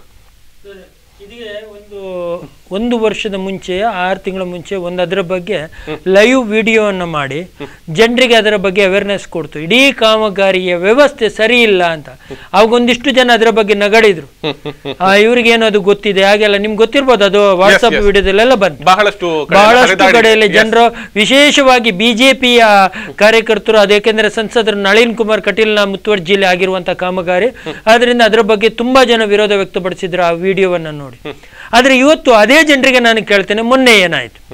ಇಡೀ ಕಾಮಗಾರಿಯ ವ್ಯವಸ್ಥೆ ಏನಾದ್ರ ಮೇಲ್ ಉಸ್ತುವಾರಿಯನ್ನ ಮಾಡಿಕೊಂಡಿದೆ ಆ ಮನುಷ್ಯ, ಆ ಕಾಮಗಾರಿಯನ್ನು ಮಾಡುವಾಗ ಯಾವ ಹಂತದ ಯೋಜನೆ ಪೂರ್ತಿ ಆಗಿಲ್ಲ ಸರ್. ಇನ್ನು ಟೋಲ್ ಅಲ್ಲಿ ಟೋಲ್ ಸಂಗ್ರಹ ಆಗ್ತಾ ಇದೆ. ಅಲ್ಲ ಅದು ನಾನು ಇದ್ರ ಬಗ್ಗೆ ಹೇಳ್ತಾ ಇದ್ದು ಏನು ರೈಲ್ವೆ ಇಲ್ಲಿ ಮಾತ್ರ ಅಲ್ಲದೆ ನಮ್ಮ ಬಜಾಲ್ ಕಡೆಯಲ್ಲಿ ಒಂದು ಆಗುವುದು ವೀರನಗರ ಕ್ರಾಸಿಂಗ್ ಅಲ್ಲೂ ಕೂಡ ಸೇಮ್ ಸಮಸ್ಯೆಗಳನ್ನು ಸೇತುವೆ ಅಲ್ಲ ಅದು ಕೆರೆಯನ್ನೇ ನಿರ್ಮಾಣ ಮಾಡಿ ಈ ತರದ ವ್ಯವಸ್ಥೆಗಳು ಈ ತರದ ಕಾಮಗಾರಿಗಳನ್ನ ಮಾಡ್ತಾರೆ ಅಂತ ಹೇಳಿದ್ರೆ ಇದರ ಹಿಂದ್ ಕಡೆ ಇರುವಂತಹ ಏನು ಇದು ಟೆಕ್ನಿಕಲ್ ಇದಿದೆ ನೋಡಿ ಆ ಮನುಷ್ಯನನ್ನ ಪ್ರಶ್ನಿಸಬೇಕಾಗುತ್ತೆ ಮತ್ತೆ ಸಂಸದರು ಈ ಕಾಮಗಾರಿಯ ಬಗ್ಗೆ ಏನು ಪೂರ್ಣವಾದ ವಿವರವನ್ನು ಪಡೆದಿಲ್ವಾ ಅಥವಾ ಅದರ ಬಗ್ಗೆ ಒಬ್ಬ ಟೆಕ್ನಿಕಲ್ ವ್ಯಕ್ತಿ ಇಲ್ವಾ ಅದರ ಹಿಂದೆ ಕಡೆ ಇದೆಲ್ಲವೂ ಪ್ರಶ್ನೆ ನಮ್ಮಲ್ಲಿ ಉದ್ಭವ ಆಗುತ್ತೆ ಯಾಕೆಂದ್ರೆ ಒಬ್ಬ ಸಾಮಾನ್ಯರಲ್ಲಿ ಸಾಮಾನ್ಯ ಒಬ್ಬ ಸರಿಯಾದ ತಿಳುವಳಿಕೆ ಇದ್ದ ಟೆಕ್ನಿಕಲ್ ಅಂದ್ರೆ ತಾಂತ್ರಿಕ ಇದನ್ನು ಗೊತ್ತಿದ್ದ ವ್ಯಕ್ತಿ ಕೂಡ ಆ ಥರದ ಕಾಮಗಾರಿಗೆ ಒಪ್ಪಿಗೆಯನ್ನು ಕೊಡ್ಲಿಕ್ಕಿಲ್ಲ ಯಾಕಂದ್ರೆ ನಮ್ಮ ಮಂಗಳೂರು ವಿಶೇಷವಾಗಿ ನಾವು ಕರಾವಳಿ ಬೆಲ್ಟ್ ಏನು ಹೇಳ್ತೇವೆ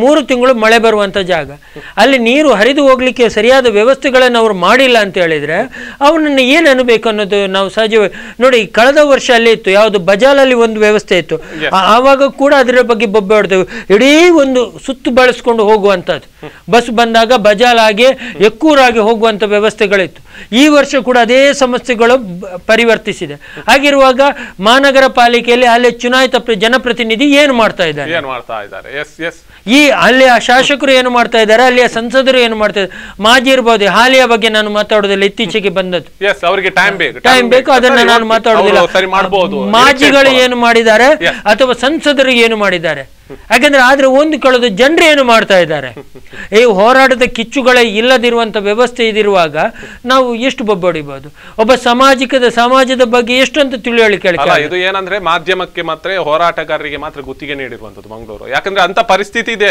ಯಾರು ಧ್ವನಿ ಎತ್ತೋದಿಲ್ಲ ಸರ್ ಯಾರಾದ್ರೂ ಮಾಡಿದ್ರೆ ನಂದು ಆಗತ್ತೆ ಜೈ ಅನ್ನುವಂಥದ್ದು ಅಷ್ಟೇ ಇರುವಂತ ಯಾರಾದ್ರೂ ಎದುರು ಬೇರತ್ತ ಅವರು ಹೋಗ್ಲಿ ಮುಂದೆ ಏನಾದ್ರೂ ಆಗ್ಲಿ ಅನ್ನುವಂಥದ್ದು ಸ್ಥಿತಿ ಇರುವಂತದ್ದು ಆದ್ರೆ ನಾನು ಕೇಳುವಂತದ್ದು ಇಷ್ಟೇ ನೋಡಿ ಇನ್ನು ಕೂಡ ಕಾಲ ಮಿಂಚಿಲ್ಲ ಮಂಗಳೂರನ್ನು ಪುನಃ ವ್ಯವಸ್ಥಿತವಾಗಿ ಮಾಡಬಹುದು ಇನ್ನು ಕೂಡ ಆದ್ರೆ ಆ ಇಚ್ಛಾಶಕ್ತಿಗಳು ಬೇಕು ಆ ಜನಪ್ರತಿನಿಧಿಗಳು ಆಯ್ಕೆ ಆಗಿರುವ ಜನಪ್ರತಿನಿಧಿಗಳಿಗೆ ಇಚ್ಛಾಶಕ್ತಿ ಬೇಕು ಇನ್ನು ಮುಂದಕ್ಕೆ ಮಹಾನಗರ ಪಾಲಿಕೆ ಚುನಾವಣೆಗಳು ಬರುತ್ತೆ ಸ್ವಾಮಿ ನಿಮ್ಮ ಸ್ವಪ್ರತಿಷ್ಠೆಗಳನ್ನು ಬದಿಗಿಟ್ಟುಕೊಂಡು ಮಂಗಳೂರಿನ ಬಗ್ಗೆ ಕೆಲಸ ಮಾಡಿದಂಥ ವ್ಯಕ್ತಿಗಳನ್ನು ಆಯ್ಕೆ ಮಾಡಿ ಮಂಗಳೂರಿಗೆ ಅದು ಯಾವುದೇ ಪಕ್ಷದವನು ಇರ್ಬೋದು ಅದು ಬೇರೆ ಪೋಸ್ಟ್ ಆದ್ರೆ ಆ ತಳಹದಿಯಲ್ಲಿ ಕೆಲಸ ಮಾಡಿದವನಿಗೆ ಸಂಪೂರ್ಣವಾದ ವ್ಯವಸ್ಥೆಗಳ ಬಗ್ಗೆ ಅರಿವಿದ್ದವನನ್ನು ಆಯ್ಕೆ ಮಾಡಿ ಕೇವಲ ನನ್ನ ಪಕ್ಷದವ ಅಂತ ಹೇಳ್ಬೇಡಿ ಮೊನ್ನೆ ಮಾಡಿದಿರಿ ನೀವು ಅದನ್ನ ಇನ್ನು 5 ವರ್ಷ ಅನುಭವಿಸಬೇಕಾಗುತ್ತೆ ಸರ್ ನೀವು ಹೇಳಿದಂತ ವಿಚಾರಗಳನ್ನೇ ಮಾತಾಡೋದಾದ್ರೆ ಈಗಾಗಲೇ ಮೊನ್ನೆ ಬಹಳಷ್ಟು ಜನರು ಕೂಡ ಫೀಲ್ಡ್ ಹೇಳಿದ್ರು ಅಂದ್ರೆ ಅಲ್ಲಲ್ಲಿ ಜಲಾವೃತಗೊಂಡಿರುವಂತದ್ದು ತೆರವುಗೊಳಿಸುವಂತ ವ್ಯವಸ್ಥೆ ಸಾರ್ವಜನಿಕರು ಯುವಕರು ಸಂಘಟನೆಗಳು ಬಹಳಷ್ಟು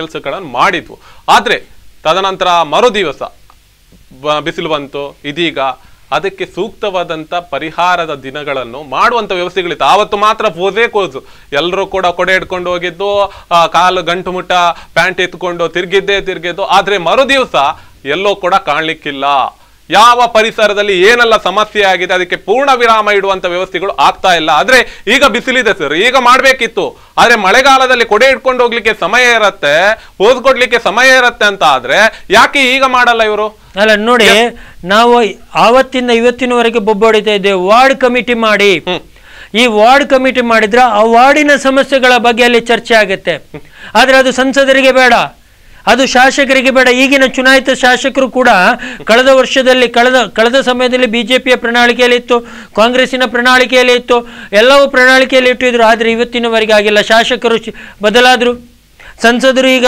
1 ವರ್ಷದ ಅವಧಿ ಮಾತ್ರ ಇದೆ ಆದರೆ ಕಾರ್ಪೊರೇಷನ್ ಕೂಡ ಮಹಾನಗರ ಪಾಲಿಕೆ ಜನಪ್ರತಿನಿಧಿಗಳು ಆದರೆ ಎಲ್ಲೂ ಕೂಡ ವಾರ್ಡ್ ಕಮಿಟಿ ಆಗಿಲ್ಲ ನಾವು ಆವತ್ತಿನ ಇವತ್ತಿನವರೆಗೆ ಬೊಬ್ಬೊಡಿತಾ ಇದ್ದೇವೆ ಸ್ವಾಮಿ ನಿಮ್ಮ ಸ್ಥಳೀಯ ಸಮಸ್ಯೆಗಳನ್ನು ಅರಿತುಕೊಳ್ಳಿಕ್ಕೆ ವಾರ್ಡ್ ಕಮಿಟಿ ರಚನೆ ಮಾಡಿ ಆ ವಾರ್ಡ್ ಕಮಿಟಿ ರಚನೆ ಮಾಡಿದ್ರೆ ಎಲ್ಲೆಲ್ಲ ಸಮಸ್ಯೆಗಳಿದೆ ಅದು ಬರುತ್ತೆ ಗೊತ್ತಾಗುತ್ತೆ ಆದ್ರಿಂದ ವಾರ್ಡ್ ಕಮಿಟಿ ಮಾಡಿ ನಾನು ದಯವಿಟ್ಟು ನನಗೆ ಸಮಯ ಮತ್ತೆ ಸಿಗುತ್ತೆ ಇಲ್ವೋ ಗೊತ್ತಿಲ್ಲ ಮಾತಾಡ್ಲಿಕ್ಕೆ ಆದ್ರಿಂದ ಈಗಲೇ ಹೇಳಿ ಹೋಗ್ತೇನೆ ದಯವಿಟ್ಟು ಹೆದ್ದಾರಿಗಳಲ್ಲಿ ರಸ್ತೆ ನಿರ್ಮಾಣಗಳಾಗಿದೆ ಅಲ್ಲ ಹೊಂಡಗಳು ಇದೆ ಈಗಾಗಲೇ ಹೊಂಡ ಬಿದ್ದಿದೆ ನಾನು ಇವತ್ತೇನು ಈಗ ನಾನು ಬರಬೇಕಾದ್ರೆ ಸ್ಟುಡಿಯೋಕ್ಕೆ ಬರಬೇಕಾದ್ರೆ ನಮ್ಮ ಕೂಳೂರಿನ ಪಕ್ಕ ಅಲ್ಲೇ ಅದರ ಪಕ್ಕದಲ್ಲೇ ಒಂದು ಕೊಟ್ಟಾರ ಚೌಕಿ ಹತ್ರ ಬರಬೇಕಾದ್ರೆ ದೊಡ್ಡ ತೇಪೆಗಳ ಎತ್ತಿದೆ ರಸ್ತೆಯ ಬದಿಯನ್ನು ಸಾಧಾರಣ 2 ಇಂಚುಗಳ ಇದು ಹೋಗಿದೆ ಕವರ್ ಹೋಗಿದೆ ಅದನ್ನು ತಯಾರು ಮಾಡಿ ಈಗಲೇ ಬಿಸಿಲೇ ಇದೆ ಈಗ ನೀವು ರಸ್ತೆಯ ಬಗ್ಗೆ ಗಮನ ಹರಿಸಿ, ಎಲ್ಲ ಹೋದ ನಂತರ ಅದಕ್ಕೆ ಮಣ್ಣು ತುಂಬಿಸುವುದು, ಮತ್ತೆ ಮಳೆ ಬರುವುದು, ಮಣ್ಣು ಹೋಗುವುದು, ತಿರುಗಿ ಇದು ಹೊಂಡಕ್ಕೆ ಯಾರಾದರೂ ಟೂ ವೀಲರ್ನವ 2 ದ್ವಿಚಕ್ರದವ ಬಿದ್ದು ಪ್ರಾಣ ಕಳ್ಕೊಳ್ಳುವ ಮುಂಚೆ ನೀವು ಎಚ್ಚೆತ್ತುಕೊಳ್ಳಿ ಸ್ವಾಮಿ. ಮಹಾನಗರ ಪಾಲಿಕೆ ಮತ್ತು ರಾಷ್ಟ್ರೀಯ ಹೆದ್ದಾರಿಗಳಿಗೆ ಹೇಳುವಂಥದ್ದು, ಯಾಕೆಂದರೆ ನನಗೆ ಮುಂದಿನ ದಿನ ನಾವು ಅದನ್ನು ಹೇಳುವಂಥದ್ದು ಆಗಬಾರ್ದು. ಆದ್ದರಿಂದ ಇದು ಕೂಡ ಪ್ರಮುಖವಾದ ಅಂಶ. ರಸ್ತೆಗಳನ್ನು ಸುವ್ಯವಸ್ಥಿತಿಯಲ್ಲಿ ಇಡಿ. ಯಾಕೆಂದರೆ ನೀವು ನೋಡಿರ್ಬೋದು, ಬೈಕಂಪಾಡಿಯಿಂದ ಹಿಡಿದು ಕೊಟ್ಟಾರ ಚೌಕಿವರೆಗೆ ಅಲ್ಲಲ್ಲೇ ತೇಪೆಗಳೇ ಹೇಳುತ್ತೆ. ರಸ್ತೆಗಳಲ್ಲಿ ಮಳೆ ನೀರಿಗೆ ಅದು ಕಳಪೆ ಕಾಮಗಾರಿಯಿಂದ ಕೂಳೂರು ಸೇತುವೆಯಲ್ಲಿ ಎಷ್ಟು ತಡೆಯ ಒಂದು ಗೋಡೆಗಳಿದೆ ಅನ್ನುವಂಥದ್ದು ನೀವು ಗಮನಿಸಬಹುದು. ಬಹಳಷ್ಟು ಜನರು ಹೇಳ್ತಾ ಇರ್ತಾರೆ. ನನ್ನಲ್ಲೂ ಕೂಡ ಭೇಟಿ ಮಾಡಿದಾಗ ಆ ಸಂದರ್ಭದಲ್ಲಿ, ಸರ್ ಅದನ್ನು ನೋಡಿ ಸರ್, ಯಾರಾದ್ರೂ ಅದ್ರ ಬಗ್ಗೆ ಒಂದು ಎಚ್ಚೆತ್ತುಕೊಳ್ಳುವಂತ ವ್ಯವಸ್ಥೆಗಳನ್ನು ಮಾಡಬೇಕು. ಎಲ್ಲೋ ಕೂಡ ಬ್ಯಾರಿಕೇಡ್ ಇಟ್ಟಿದ್ದಾರೆ, ಅದು ಕೂಡ ನದಿಗೆ ಉಳಿ ಬಿದ್ದಿದೆ. ಆ ಒಂದು ಕಡೆಯಲ್ಲಿ ಅಷ್ಟು ತಡೆಗೋಡೆ ಇತ್ತು, ಅಲ್ಲಿ ಅದಕ್ಕೆ ಕಬ್ಬಿಣದ ತಲಾಖೆಗಳನ್ನು ಇಟ್ಟಿದ್ರು, ಅದು ಕೂಡ ಇಲ್ಲ.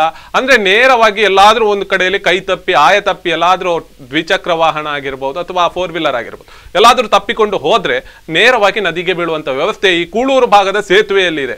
ಆದ್ರೆ ಇದನ್ನ ಯಾರು ಗಮನಿಸ್ತಾರೆ ಸರ್? ಇವತ್ತು ಯಾರು ಬರ್ತಾರೆ? ಈ ಸಂಸದರು ಕೂಡ ಈ ರಸ್ತೆಯಲ್ಲಿ ಹೋಗ್ತಾರೆ, ಇದು ಕಾಣಿಸ್ತಾ ಇಲ್ಲ ಅನ್ನೋ. ಅಲ್ಲ, ಇಲ್ಲಿ ಏನಾಗಿದೆ, ಕೇವಲ ಓಟನ್ನು ತಗೊಳ್ತಾರೆ, ಸ್ವಪ್ರತಿಷ್ಠೆಯ ಮಾತಾಡ್ತಾರೆ. ಜನರು ಕೂಡ ಕಣ್ಣು ಮುಚ್ಚಿ ಸಮಾಜ ಸೇವಕನಿಗೆ ಅಥವಾ ಸಮಾಜಮುಖಿ ಕೆಲಸ ಮಾಡುವವನನ್ನು ಆಯ್ಕೆ ಮಾಡೋದಿಲ್ಲ.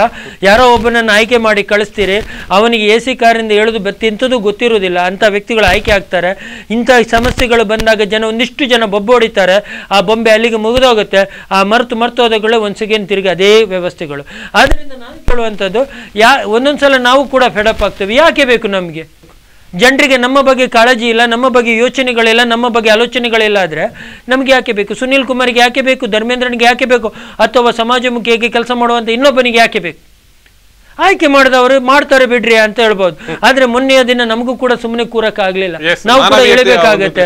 ಯಾಕೆಂದ್ರೆ ಇದು ಮಾನವೀಯತೆ ದೃಷ್ಟಿಯಲ್ಲಿ ಕೂಡ ನಾವು ಕೆಲಸ ಮಾಡಬೇಕು. ಅದಕ್ಕೆ ನಾನು ಹೇಳುವಂಥದ್ದು, ನೋಡಿ, ನೀವೊಂದು ಹೇಳಿದಿರಿ, ರಸ್ತೆಗಳ ಇಕ್ಕರುಗಳಲ್ಲಿ ನೀರು ಹರಿದು ಹೋಗ್ಲಿಕ್ಕೆ ಸರಿಯಾದ ವ್ಯವಸ್ಥೆಯನ್ನು ಮಾಡಿ.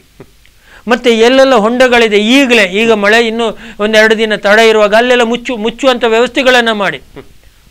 ಆ ಹೊಂಡಗಳಲ್ಲಿ ಒಂದು ಪರ್ಯಾಯ ವ್ಯವಸ್ಥೆಗಳನ್ನು ಮಾಡಿ ಅದಕ್ಕೆ ಈಗಲೇ ಮಾಡಿಕೊಂಡ್ರೆ ಒಂದಿಷ್ಟು ದಿನ 1-2 ತಿಂಗಳು ತಿರುಗಿ ಆ ಹೊಂಡ ಬೀಳುವುದಕ್ಕೆ ವ್ಯವಸ್ಥೆಗಳಾಗುತ್ತೆ. ಮತ್ತೆ ಅಷ್ಟೊತ್ತಿಗೆ ಮಳೆ ನಿಂತರೆ ಇನ್ನೊಂದಿಷ್ಟು ರಿಪೇರಿ, ಇಲ್ಲಾದರೆ ಇನ್ನೊಂದಿಷ್ಟು ಪ್ರಾಣ ಹಾನಿಗಳಿಗೆ ವ್ಯವಸ್ಥೆ ಆಗ್ಬೋದು. ನಾನು ಅದನ್ನೆಲ್ಲ ಹೇಳುವಂಥದ್ದು. ಇದೆಲ್ಲ ನೋಡಿ, ಇದು ಮಹಾನಗರ ಪಾಲಿಕೆಯ ರಾಷ್ಟ್ರೀಯ ಹೆದ್ದಾರಿಯ ಕೆಲಸ. ಮಳೆಗಾಲ ಪ್ರಾರಂಭ ಆಗುವ 1 ತಿಂಗಳ ಮುಂಚೆ ಇದೆಲ್ಲ ಕಾಮಗಾರಿಗಳು ಆಗಬೇಕಿತ್ತು. ಆದರೆ ನಾವು ಇನ್ನೂ ಎಚ್ಚೆತ್ತುಕೊಳ್ಳೋದಿಲ್ಲ. ನಾನೊಬ್ಬ ಮೊನ್ನೆ ಗುತ್ತಿಗೆದಾರರಿಗೆ ಕೇಳಿದೆ, ಅವರು ಹೇಳ್ತಾರೆ, ಸ್ವಾಮಿ ನಮ್ಮ ಹಳೆಯ ಬಿಲ್ಗಳೇ ಪೇಮೆಂಟ್ ಆಗಿಲ್ಲ, ನಾವು ತಿರುಗಿ ಹೇಗೆ ನಾವು ಪೇಮೆಂಟ್ ತಿರುಗಿ ಆ ಕೆಲಸವನ್ನು ಮಾಡಬೇಕು? ಇಂಥದ್ದೆಲ್ಲ ಪ್ರಶ್ನೆಗಳು ವರ್ಕ್ಗಳನ್ನು ಮಾಡ್ತಾ ಇರ್ತಾರೆ ಅಲ್ಲ, ಅವರಿಗೂ ಕೂಡ ಅಲ್ವಾ? ಆದ್ರೆ ಕಾಮಗಾರಿಯಲ್ಲಿ ಲಂಚ ಇರುವುದರಿಂದ 100ರಲ್ಲಿ 70ರಷ್ಟು ಕೆಲಸಗಳಾದಾಗ ಆ ಕಾಮಗಾರಿಯ ಗುಣಮಟ್ಟವನ್ನು ನಾವು ಹೇಗೆ ಪರಿಶೀಲಿಸಲಿಕ್ಕಾಗುತ್ತೆ? ನೀವು ನೋಡಿ, ಎಲ್ಲ ಕಾಂಕ್ರೀಟ್ ರಸ್ತೆಗಳು ಇವತ್ತು ಎಲ್ಲ ಕಾಂಕ್ರೀಟ್ ರಸ್ತೆ, ಇದು ಡಾಮರಿ, ಇದು ಕಾಂಕ್ರೀಟ್ ರಸ್ತೆ ಇದೆ ನೋಡಿ, ಎಲ್ಲೆಲ್ಲ ಕ್ರ್ಯಾಕ್ ಬಂದಿದೆ. ಆದರೆ ಯಾವ ಥರದ ಕಾಮಗಾರಿಗಳು? 700 ಕೋಟಿ ರೂಪಾಯಿಗೂ ಮೇಲ್ಪಟ್ಟ ಅನುದಾನವನ್ನು ರಾಜ್ಯ ಮತ್ತು ರಾಷ್ಟ್ರದಿಂದ ತಂದುಬಿಟ್ಟು ರಸ್ತೆಗೆ ಸುರಿದಿದ್ದಾರೆ. ಆ ರಸ್ತೆಗಳ ಇದು ವೆಚ್ಚಗಳು ಕನಿಷ್ಠ ಒಂದಿಷ್ಟು ವರ್ಷ ಬಾಳಿಕೆ ಬರಬೇಕಂತ ಇದೆ. ಮತ್ತೆ ಅದು ಎಲ್ಲಿದೆ? ಅದಿದ್ರೆ ಇನ್ನೊಂದು 5 ವರ್ಷದಲ್ಲೇ ಹೋದರೆ ಅದು ಯಾರ ಹಣ? ನಾನು ಕೇಳುವಂಥದ್ದು ಇದೆಲ್ಲ ನೋಡಿ, ಸಾಲ ಮನ್ನಾ ಅಂತ ಹೇಳ್ತಾರೆ, ಯಾರ ಹಣವನ್ನು ಖರ್ಚು ಮಾಡ್ತಾರೆ ಇವರು? ಯಾರ ಹಣವನ್ನ ಇದೆ? ನಾನು ಹಿಂದೂ ಮಹಾಸಭಾದಲ್ಲಿ ಸರಿ ನೀವು ಮಾತಾಡುವಾಗ ಒಂದು ಮಾತು ಹೇಳಿದೆ, ಇಲ್ಲಿಯ ಒಂದು ಉಸ್ತುವಾರಿ ಅಥವಾ ಈ ಹಿಂದೆ ಏನೋ ಸಚಿವರಿದ್ರು, ಉಸ್ತುವಾರಿ ಸಚಿವರು ಕೂಡ ಇದ್ರು, ಅವರು ಕೂಡ ಬಹಳಷ್ಟು ಪ್ರಗತಿಯ ಬಗ್ಗೆ ಮಾತಾಡ್ತಾ ಇದ್ರು.